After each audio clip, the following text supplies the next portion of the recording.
দর্শক, চলে এলাম আহসান মঞ্জিলে আপনাদের দেখানোর জন্য সেই ঐতিহ্য পুরনো ঢাকার আহসান মঞ্জিল। এখানে টিকিট কাটতে জন প্রতি এক একজন 40 টাকা করে লাগে। এই আহসান মঞ্জিলটা পুরনো ঢাকার এক ঐতিহ্যবাহী, পুরনো ঢাকার আপনার বুড়িগঙ্গা নদীর কোল ঘেঁষা এই আহসান মঞ্জিল একটি বাণিজ্য এলাকা ছিল। সেটি এখনও আছে ইসলামপুর নামকরা পুরনো ঢাকার ভিতর।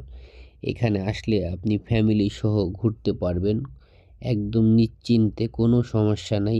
এই সিঁড়িটি যে দেখতেছেন এটা একটা গোপন সিঁড়ি।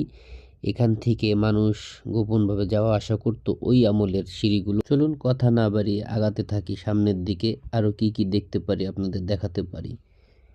এদিক থেকে আমরা মোটামুটি ঘুরতে ঘুরতে চলে যাচ্ছি, আপনাদের নিয়ে যাচ্ছি। আশেপাশের জিনিসগুলো দেখুন, পুরনো বাড়ি ঘর দেখতে আসলে অন্যরকম লাগে, ভালো লাগে আমার কাছে। নতুন একটি অ্যাডভেঞ্চার হলো আমার জীবনে।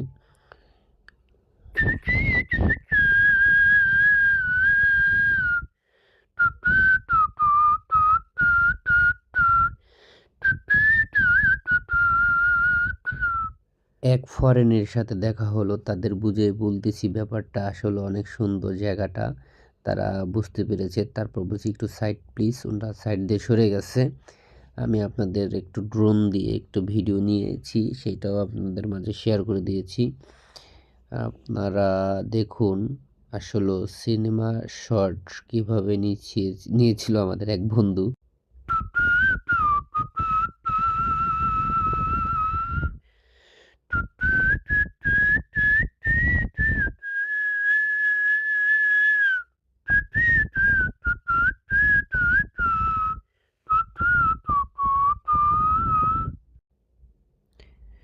চলুন দেখি কি করা যায় আপনাদের জন্য। ড্রোন উড়িয়ে দিলাম, ড্রোন দিয়ে দিলাম। একটি ঐতিহ্য 500 পুরনো একটি খাট। এইটি গ্লাস আসবাবপত্র যা যা ব্যবহার করতো ওই আমলের যে রাজারা থাকতো, সেই জিনিসগুলো আপনাদের দেখানোর চেষ্টা করতেছি, আপনারা মন দিয়ে দেখবেন।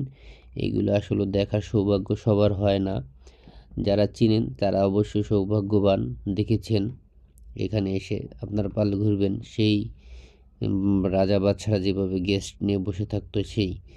এখানে অনেক মানুষ হয়। চলুন আপনাদের আরেকটা জায়গা নিয়ে যাব, বিভিন্ন যে জায়গা আসবাবপত্র দেখানোর জন্য, যেখানে সভা হতো, রাজাদের সভা হতো, যেখানে মন্ত্রী এমপি তারা বসে থাকতো যেখানে, সেখানে আপনাদের নিয়ে যাওয়ার চেষ্টা করব। চলুন আগাই সামনে আস্তে আস্তে করে। এই সেই তরোয়াল, এক এক